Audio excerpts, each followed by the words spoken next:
This is the podcast that we ask our guests from in front and behind the camera, how did they get their foot in the door? What was the key to unlocking their success? What's their story? What's a gun doing in your trousers? For protection. Protection from what? The Germans? You may know our first guest from Snatch, This Is England, and Pirates of the Caribbean, or perhaps Boardwalk Empire, Peaky Blinders, or Venom. We chat about flying out to meet Martin Scorsese and Robert De Niro, his advice to fellow actors, and scaring Al Pacino. Our second guest is a versatile actress on the rise, from the National Theatre's The Crucible, starring alongside Jude Law in Firebrand, and playing Princess Anne in The Crown. We chat about her passion for immersing herself in different roles and different characters, and then working together in their new show, 1,000 Blows, from Stephen Knight, the creator of Peaky Blinders. Our guests today are actors Stephen Graham and Erin Doherty. My podcast is usually about how people's careers begin and those stepping stones. And I know that, obviously, Stephen, you started out in the 90s. I mean, Dancing into the Dark was one of your first Heartbeat, those things. Through the dark. How? But I want to know how you got Dancing Through the Dark. How that first moment, that first job, that first audition, the beginning of your career. It kind of, I was very, very, very blessed and very fortunate. My mum and dad just completely believed in allowing me and supporting me in whatever it was I wanted to do. A lot of my mates had posters of footy players on the walls and wanted to be footy players. I had Kenny Dalglish posters and when Liverpool were super solid back then. I had them pictures on my wall as well. But I also, because my dad used to buy Empire magazine, I also had lovely little postcard images of Al Pacino and Robert De Niro and Gary Oldman and Daniel Day-Lewis. Do you know what I mean? I'd watched, as Erin said, I learned a lot through films. Do you know what I mean? And I studied films hugely without even knowing it subconsciously. I was taking in so much from watching all of these great films and these wonderful performances. And then I was advised by a local actor who, to me, is still my ultimate hero, Drew Schofield, who was in a program when I was a kid called Scully, and it was on the telly every week. So it was one of those situations. He lived across the road from me, nanny, so I could see Drew daily and weekly going to the van and walking about. But then I'd see Drew on the telly, so it showed me that it was achievable. Because if I can see Drew here now doing this thing which I love and I would love to do, and yet he's over there walking down with the shopping, do you know what I mean? Because he's just such a wonderful man. I'd be like, oh wow, and I'd knock and he'd give me little bits of advice, and he advised my mum and dad to take me to the Everyman Youth Theatre, and that's how it began for me. I went there when I was 14, the youth theatre, and the youth theatre basically, it transformed and it changed my life massively. And they used to come in and do little auditions in there, and through that I got in with the National Youth Music Theatre, and they came in. I did a bit on children's ward. We didn't have an agent, but people would come and audition us. And we learned how to improvise in there, and we learned how to, deconstruct plays and stuff like that. And it was amazing. And them opportunities for me came through the Everyman Youth Theatre. So without that, I don't think I would have been able to do the things that I managed to do. And as well, during the summer holidays, we devise a piece ourselves. So we spent the whole of the summer holidays, I get a bus into town. Do you know what I mean? From the age of 14 round to 18. And that's where I spent my summer holidays. Wow. It's so, when you hear it like that and you see where you are now, it's kind of mad how you could have gone in a completely different direction. If you didn't see that one thing or that person didn't influence you there, it's a real sliding doors moment, that. Oh God, Honey.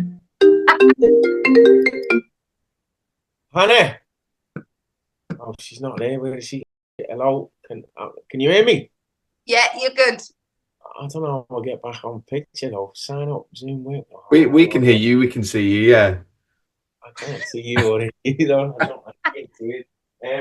Sorry. Okay, go on. I'll listen now. Anyway, go on. Sorry. You're good. You're good. I was going to say, you did mention there that there's people that influence you at that time. Looking at people like Gary Oldman, Al Pacino, and you've worked with some of these people now. What is that at all? Sorry, hang on a minute. It's all good. What's going on? I can already see the edit. Like, This is fantastic. well, Erin, while you're here and he's taming the dogs, can I ask you how it all began for you? Yeah. So basically, my mum and dad broke up when I was 4 and my sister was 6, and I think out of that they kind of just put us into this like weekend drama thing. And so it's just kind of been a part of my life, and I think something in me really loved having that outlet of expressing yourself in a safe environment. And I think, yeah, maybe it was clearly subconscious, but there was just something that got locked into place. And I feel so lucky that I get to do it, because I've never imagined my life without it. Like, from as young as I can remember, it's been, as I say, an outlet of sorts. And I remember like people like at school, like when you'd have like career days and stuff, and I was just like, well, no, I'm gonna go to drama school. Like, I was always just like, I actually hated school because I couldn't wait to get to that point of learning about what I knew I wanted to do. So, and yeah, I never took it for granted, but it was just like in me. I was just like, well, I have to do this. Have to do it. Yeah, I just feel really, really lucky that I was exposed to that when I was so young, that it just kind of, it was like undeniable. Like, I just had to do it. It's that thing of, I think it was Steve Martin that said it, be so good that they can't ignore you. And it's like, if you have that passion and that, you know, determination, it's, you know, that's what you want to do and that's what you have to do. You just got to get better and better and better. And as you know, Stephen was saying, you know, observation of people and learning and taking everything in on that journey, and trying to, you know, just get your foot in the door, I think, is the hardest thing. Stephen, before the dogs went wild, I was just going to ask, because you mentioned you mentioned there that, you know, the people that you looked up to, and one of them being Al Pacino, which is obviously someone that you've worked with on The Irishman, and your performance in that was just incredible. And I remember watching, like, rooting for you, because I was like, this guy's English, like, he's playing this American role, like, he's opposite Al Pacino. It's kind of like the dream for a British actor. And I know you've done a lot of amazing parts and amazing films, but for some reason watching that, I was like, holy shit, he's made it. Do you know what I mean? He's opposite someone like Al Pacino. Working with someone like that, what is that? Is that, do you kind of, are you acting with them and you're suddenly watching?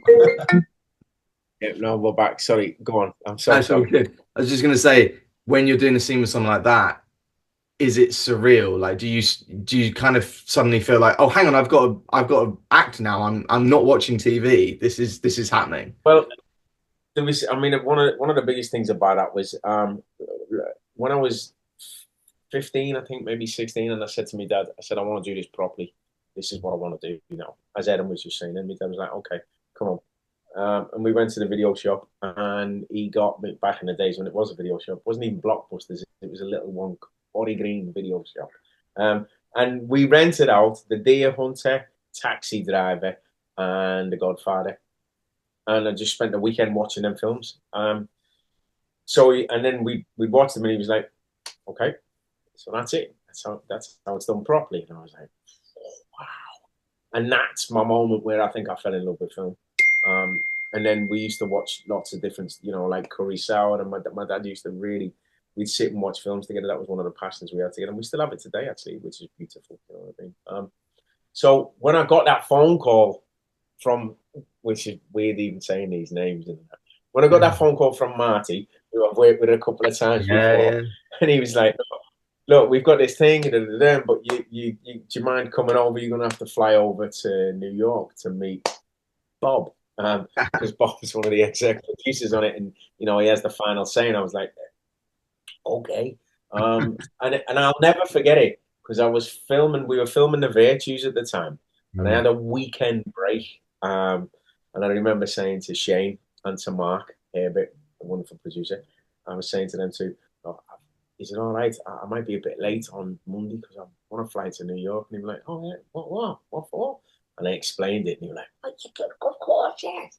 So I flew anyway, and I went and I went to Marty's house, and I met Bob. He came in, and then, and you know, and the wonderful Ellen Lewis, the casting director. Oh wow, yeah. She said, look, he mightn't be that conversational. He's kind of quite reserved. And I was like, okay. All right, yeah, we'll be all right.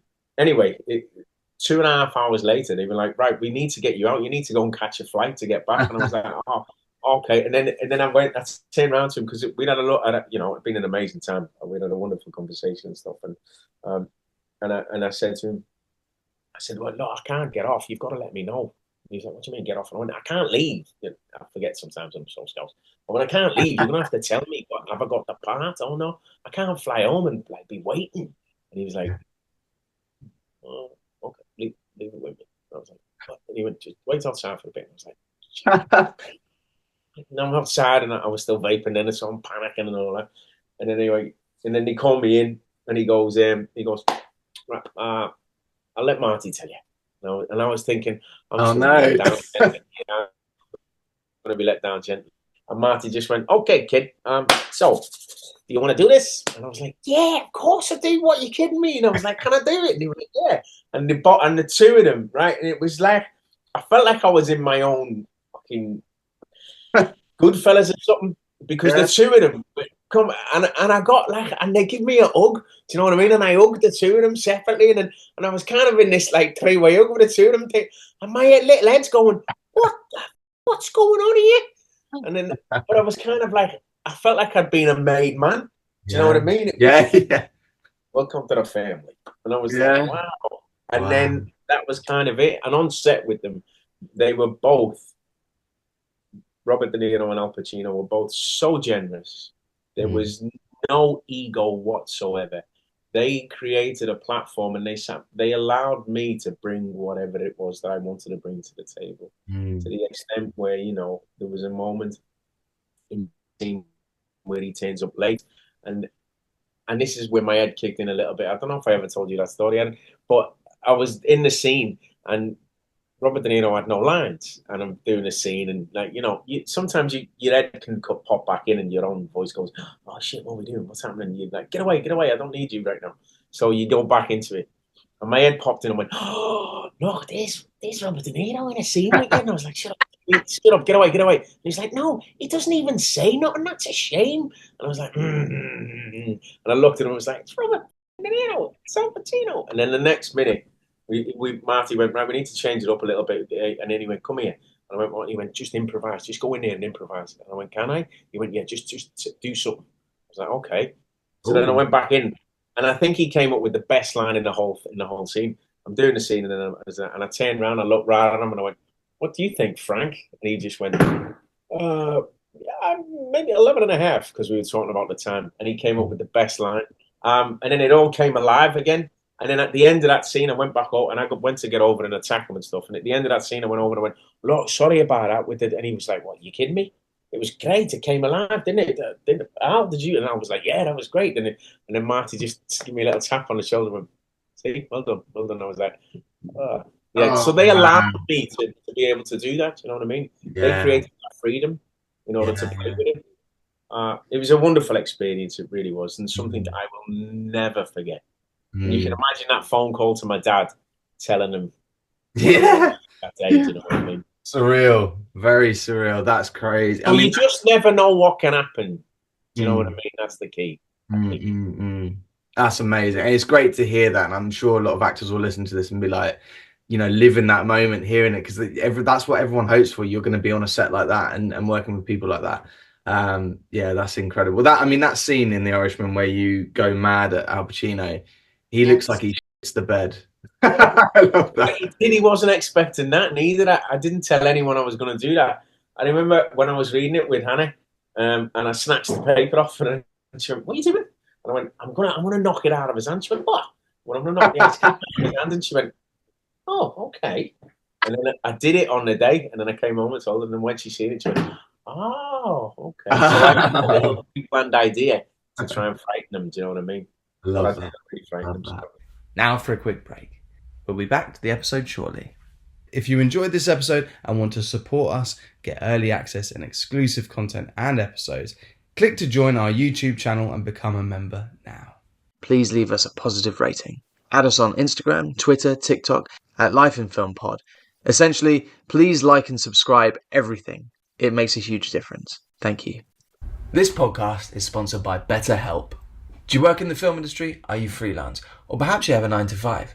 No matter what you do, mental health affects us all. I struggled early on in my career with the uncertainty of if and when I would ever work again, struggling to pay my bills, or simply with anxiety. Don't know about you, but being an actor, it's very important for me to maintain structure in the downtimes, and I found not only exercise, but talking to someone, for me, was a game changer. And so Life in Film has partnered with BetterHelp to provide you with access to the largest online therapy service in the world. And it can all be done from the comfort of your own home, from a phone, tablet or laptop. No commute, cutting down travel costs, and most importantly, it's affordable. With over 1,000 therapists in the UK, BetterHelp can provide access to mental health professionals with a wide variety of expertise in mental health. If you need someone to talk to and you're thinking of giving therapy a go, BetterHelp is a great option.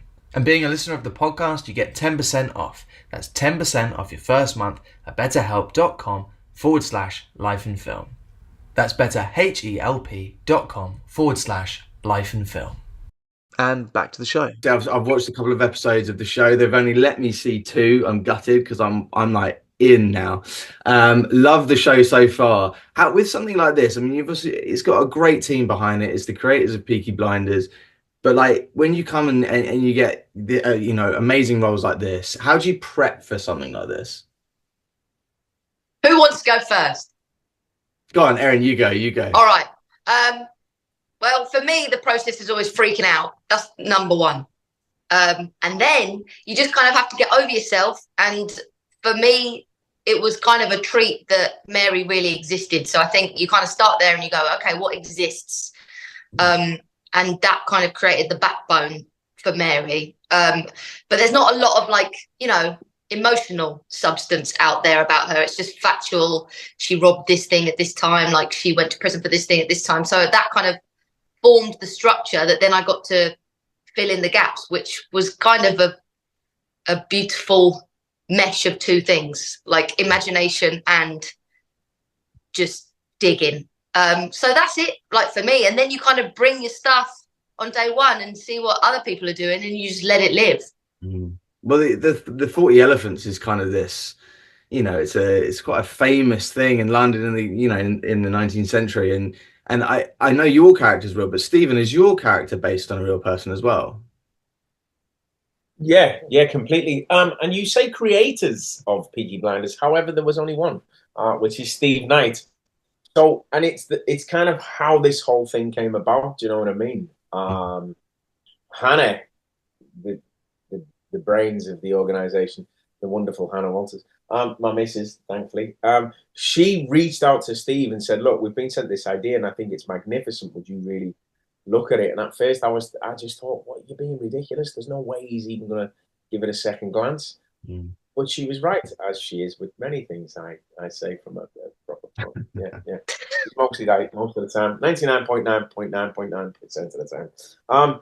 And he loved it because originally it all began with a photograph of Hezekiah, this beautiful image of this wonderful black man who came over, from Jamaica during the 1800s, and it was a photograph of Hezekiah with literally a paragraph of his history and what he did while he was over here.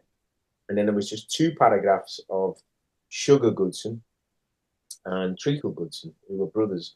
And it was just 2 paragraphs about them, that they were bare knuckle fighters and they worked in the industry of promoting fights back in the day. And that's basically all it was.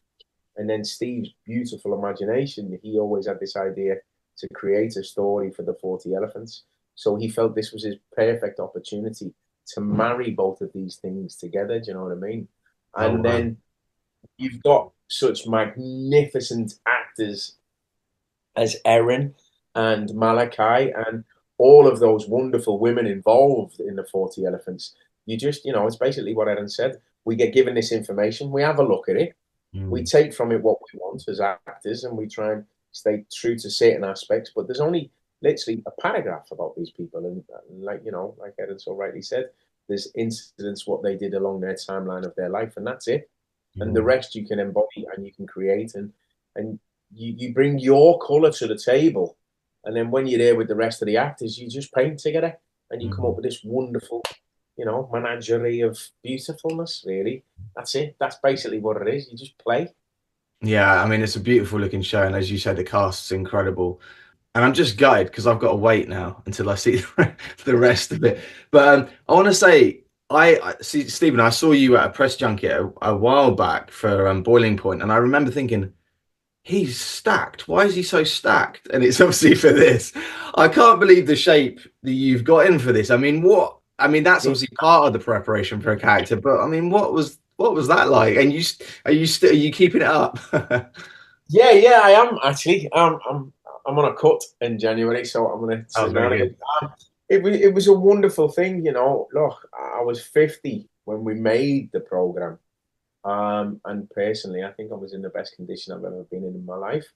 It was a conscious decision of like, okay, so I'm playing a fighter, a bare knuckle fighter from back then. How do I wish to try and look? And I worked very closely with an amazing coach. Rob was my physical coach, and also with the food and everything. And I worked very closely with a boxing trainer, Graham, who were fantastic, and they just managed to get me into this condition. What we wanted to do was kind of create.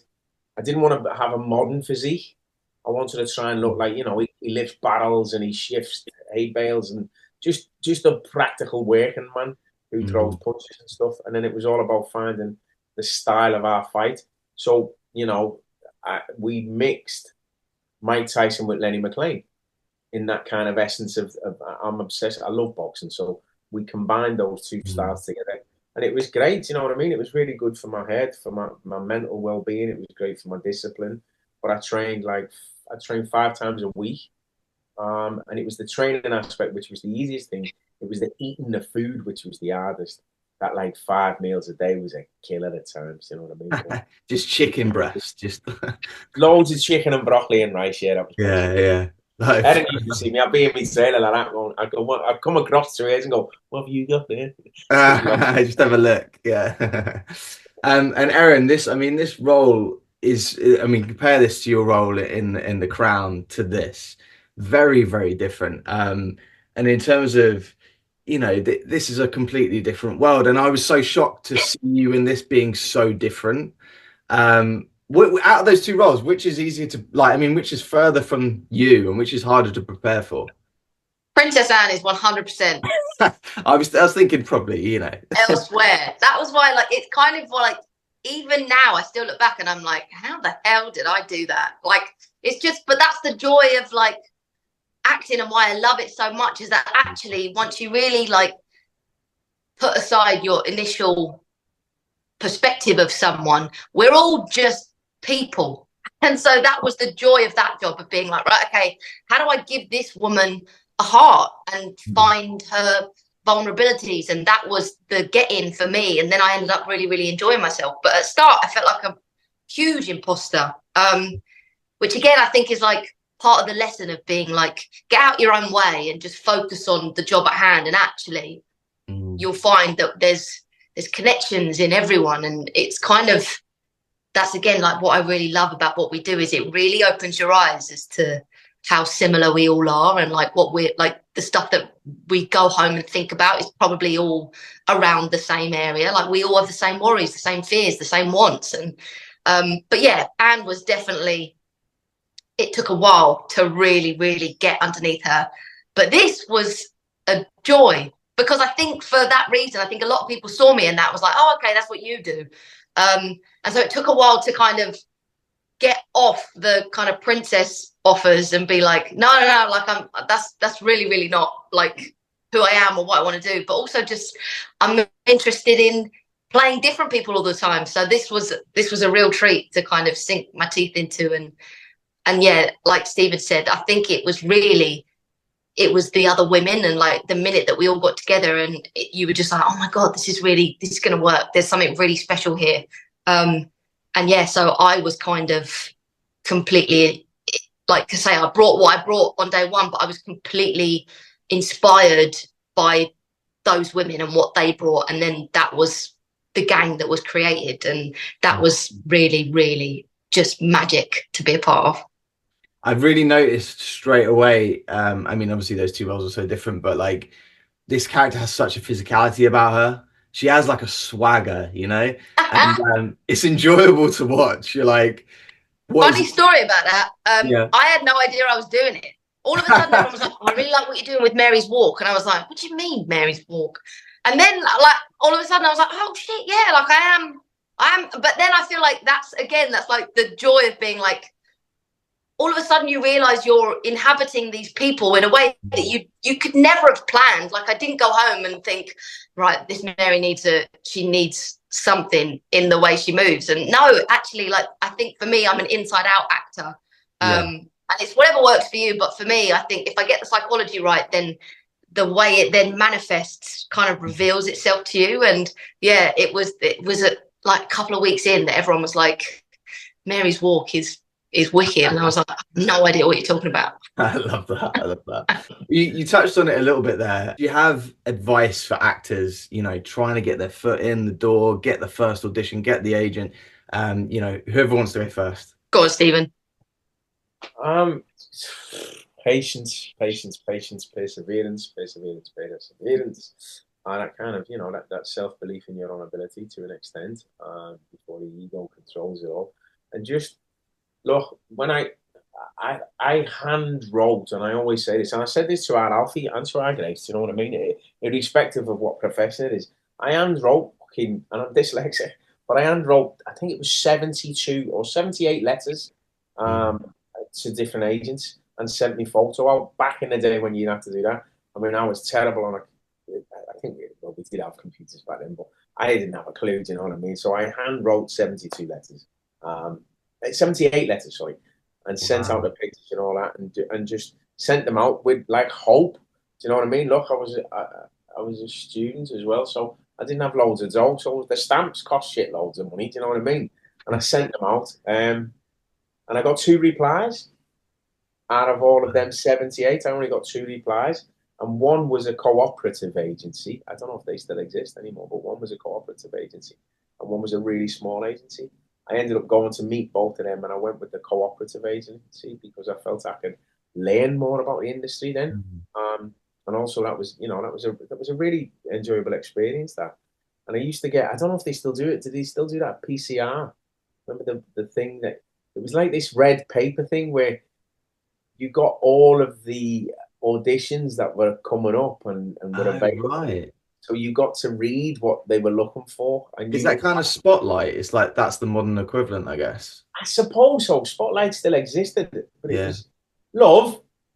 Was it called PCR, or have I made that up?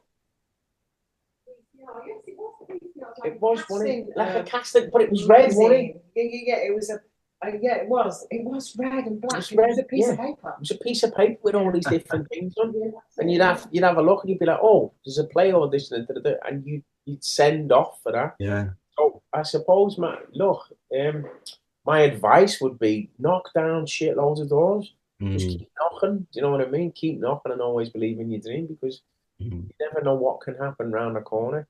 But that patience and perseverance is a big one, and just knock on doors.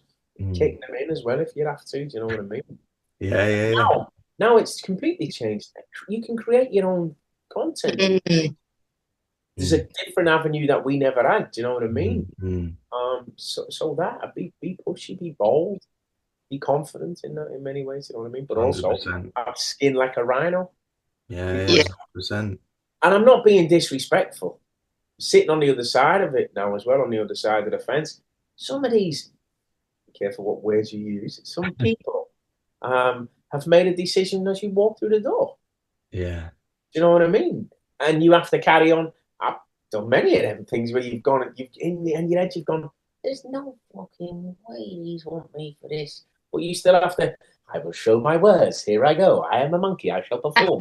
You know what I mean? You still have to do that because, yeah, you may think that, and they may not. And again, those kind of things like, well, you wasn't right for this role, but we'd really like you to look at this role. You never know what can happen in them situations. 100%. 100%. That's brilliant. Erin, what advice would you give? I mean, yeah, that is everything essentially. But I'd also just add on to it, like, stay in tune with like what's out there. Like, go watch theatre, go watch all the films. Like, just stay connected to what people are making, because one, that like creatively inspires you, but also it, like, I don't know. For me, I found it like takes the pressure off, because then you feel like you're a part of something. Like, whether you're working or you're not, you're like. And it's true, like, you have space. So just like Stephen was saying, have the confidence in that. But I think when you know what's going on, it's easier to hold that for yourself and be like, go in and chat about this thing or this thing. And I think there's something in creatively connecting and staying connected, because it's really easy to just go into yourself and be like, well, what am I doing? What do I need to bring? And actually, like Stephen said, half the time, like, luck is preparation meeting opportunity. Like, you've got that down. So actually, the more that you can stay out of your head and just be present, you're there. 100%. Yeah, don't get in your own way. Well, sorry. What I would say now as well, though, to add to both of them things, is get a little book. Bang some ideas down, do you know what I mean? Because you never know when you will have the opportunity to put them forward as well. And if you have the capability to, like, I know what Erin said about, like, her, she works internally and then externally it happens and it appears. I am very similar, but I nick walks. I'm constantly watching people, so I constantly nick a walk at a train station or something. Airport, I'm like, boom, got right, register, log that one, boom, that can go away. Do you know what I mean? So nice. Constantly observe and use your surroundings and write things down. Be creative in your own aspects. Do you know what I mean? And what you can do, the things you can have control of, be in control of them. Read more, absorb more, learn more, understand the craft. You can get better at something without actually being there out there doing it. On the job learning is the best thing you can ever get. Don't get me wrong. But you can also, you can make this fucking muscle better. Do you know what I mean? And you can get more culture. You can get more creative. So the things that, and some of them these days, you don't, you know, it's not financial neither. You have the internet. You can absorb, read plays, learn about it, study the craft as best as you can. Really treat these times of leniency when you're not really doing anything. When you're you know, the journey may be a bit lean. Treat it like an opportunity to absorb and treat it like your own apprenticeship in many ways. Until you get that little opportunity in a theatre, or you get that little short film, or you get those bits where you can start to step on those ladders. But in the meantime, create, use the, you know, keep the imagination going, scribble shit down, bang ideas down. If you know, see a situation, write a conversation of how you think that situation might be. Get it out of your head and put it on paper. Get yourself a little book, a A4 book from W.H. Smith's or something. Do you know what I mean? And just scribble ideas, just scribble stuff down. Because you never know when it may be needed. Most embarrassing moments, Oh, God. In an audition. I'm not sure. Bloody hell. Put you on the spot now. Yeah. An embarrassing one. I mean, half the time you just, well, I don't know, like I'll prep for an audition like I'm going to go in doing the part, because then it's the easiest way to leave it behind. But I don't know, I guess like Stephen kind of touched on, there are times when you walk in and you've made your choices and you can just feel that it's not what they want. So but in a way, like, you have to just kind of go in 10 times stronger, because you're like, well, it's an offering. And most of the rooms you get into, do you know what I mean? They're lovely anyway. You'd hope that they're lovely and they're encouraging of your creative expression. And so, but sometimes, yeah, I don't know. I don't have like a specifically embarrassing thing, but there have been times when I'm like, I know from the minute that we're doing this scene, that just the energy changes, and you're like, I'm not what you want. There's nothing worse. But in a way, because you're like, well, that was what I was going to bring. Like, that's what excited me about this project. So if we're not aligning, then fine. But yeah, there've been times when I'm like, I'm not. This isn't for me. So that's probably the closest that I can offer. No, that's fair enough. That's fair enough. Stephen, I feel like you've got one because you're smiling. I've got one which is that in real life, which is that kind of, is it running along? I think I must have been about 23, 24, something like that. Back we used to live over in Plumstead, so it was a schlep to get into town when you had to go for an audition. Do you know what I mean? It was a tricky situation. So I remember rushing to get into town to go to this. It was an advert to get into town, and they'd asked me to wear a white t-shirt, and I was like, oh no. So rushing to get into town, and then finds the gaff, goes up these massive stairs, and you're sweating, cold, take my coat off, woke up. I can't remember what the advert was for now. Gets up there, and it's exactly what I had said. But I remember stepping onto the top of the stage, on the door, going, "Hello, Stephen Graham, yeah, I'm here for the whatever it was. Might have been Camberwell soup or something like that, or Ange beans or something silly. I don't know. I was like, yeah, Stephen Graham. She was like, oh, okay, go through there, go around there, and just wait in the corridor. And I'm like, okay, thank you very much.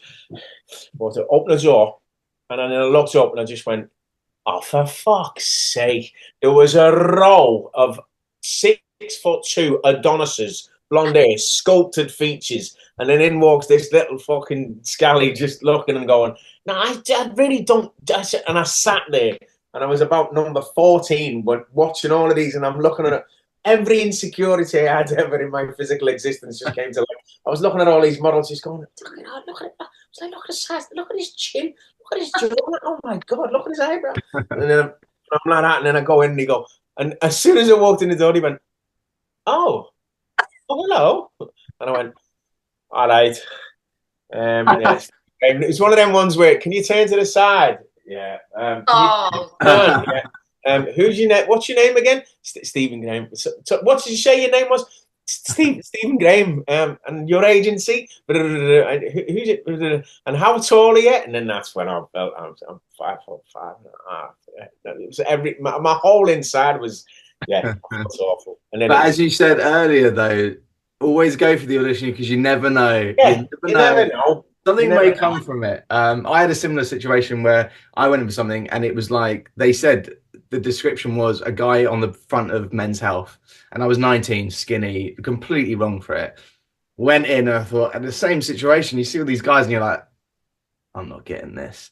And then I went in, and then 3 months later, for the same show, they called me up and offered me a role just because they'd seen me for that other bit, and it was actually a bigger role. So it was like, wow, you never know, man. It's that thing. Know. If you enjoyed this episode and want to support us, get early access and exclusive content and episodes, click to join our YouTube channel and become a member now. Thank you to our guests Stephen and Erin. Thank you to Isabel and the team at Public Eye. And as always, thank you to our sponsor, BetterHelp.